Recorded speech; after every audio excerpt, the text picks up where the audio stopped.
আব্বু খুব আদরের সাথে আমাকে তুলে নিয়ে গেল।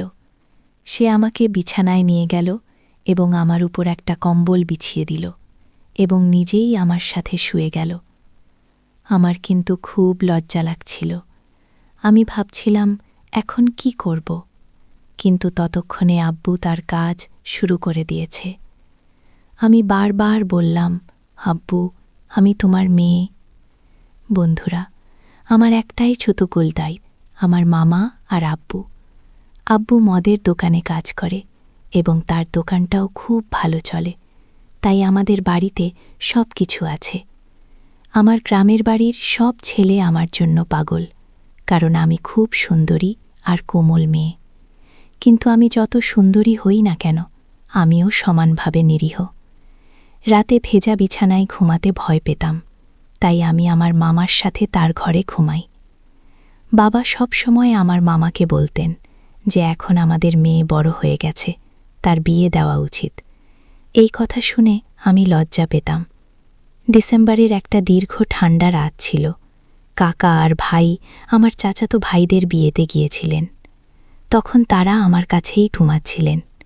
কাকা ছাড়া আমার ঘুম আসছিল না এবং খুব ঠান্ডাও লাগছিল।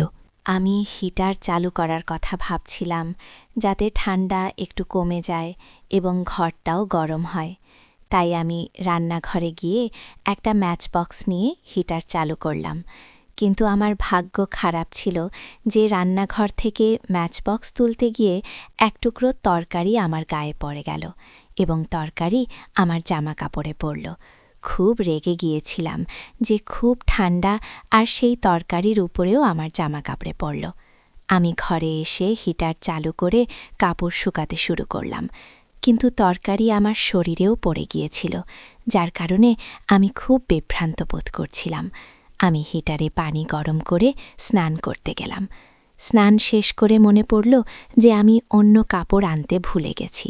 এখন একই তরকারির কাপড় আর পরা যাবে না, তাই আমি ওয়াশরুম থেকে বেরিয়ে এলাম। ততক্ষণে ঘরটা গরম হয়ে গেছে এবং আমার স্নান ভরার দরকার ছিল না। মনে হচ্ছিল যেন আমি একটা তন্দুর ছুঁয়েছি। তারপর আমি বুঝতে পারলাম যে আমি স্নান করে সরাসরি হিটারের পাশে বসেছি। কিন্তু এখন লাভ কি? আমি তাড়াতাড়ি উঠে চলে যেতে শুরু করলাম। তারপর আব্বু আমাকে থামিয়ে বললেন, আমি তো কারণ ছাড়াই বলিনি যে তুমি এখন প্রাপ্তবয়স্ক হয়ে গেছ। আব্বু আমাকে আদর করে তুলে নিলেন, আমাকে বিছানায় শুইয়ে দিলেন, কম্বলটা গায়ে দিয়ে আমার সাথে শুয়ে পড়লেন। আমি খুব লজ্জা পাচ্ছিলাম যে এখন আমার কি করা উচিত, কিন্তু ততক্ষণে আব্বু কাজ শুরু করে দিয়েছে।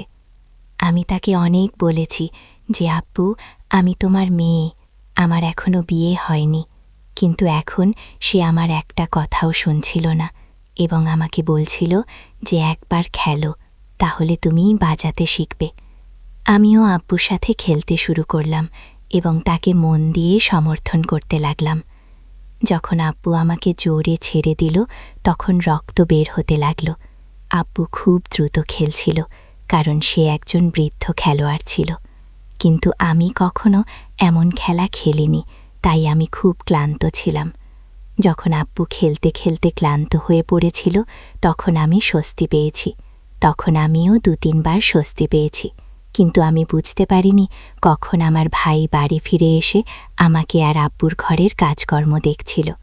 এবার আব্বু ক্লান্ত হয়ে ঘুমিয়ে পড়ল, আর আমিও ঘুমিয়ে পড়লাম। পরের দিন ভাই আমার কাছে এসে বলল, চলো তোমাকে বাইরে বেড়াতে নিয়ে যাব। রাতে আব্বুর কারণে আমি খুব ক্লান্ত ছিলাম, তাই আমি রাজি না হয়ে আব্বু আর ভাইদের জন্য নাস্তা বানাতে লাগলাম। নাস্তার পর আব্বু দোকানে গেল। তখন ভাই আমাকে আলমারি থেকে আমার কাপড় বের করে শুকাতে বলল। আমি ভাইয়ের কাপড় বের করতে গেলাম। আলমারির কাছে ঝুঁকে পড়লে ভাই আমার কাঁধে হাত রাখল। আমি বললাম, ভাই, তুমি কি করছো? তারপর ভাই বলল, আমি রাতে বাড়ি ফিরেছি এবং আব্বুর সাথে তুমি যেসব ঘরোয়া কাজ করেছ তা দেখেছি। এইসব শুনে আমার ভয় হয়ে গেল যে ভাই যদি কাকাকে বলে, তাহলে কাকা আমাকে আর বাবাকে ক্ষমা করবেন না। আমার মন খারাপ দেখে ভাই বলল যে আমি এক শর্তে কাউকে বলবো না। শুধু যদি তুমি আমাকেও শান্তি দাও এবং রাতে আমার ঘরে ঘুমাও, কাকার ঘরে না। ভাইয়ের কথা শুনে আমার খুব মন খারাপ হয়ে গেল। আমার মন খারাপ ছিল, কিন্তু ভাইয়ের সাথে একমত হওয়া ছাড়া আমার আর কোনো উপায় ছিল না। আমি বাবাকে সব কিছু বলেছিলাম এবং তারপর প্রতি রাতে ভাই আর বাবা দুজনেই কিছুক্ষণের জন্য একসাথে আসত এবং আমার সাথে ঘরের কাজ করত। আমি খুশি হতাম এবং তারা দুজনেই খুশি ছিল।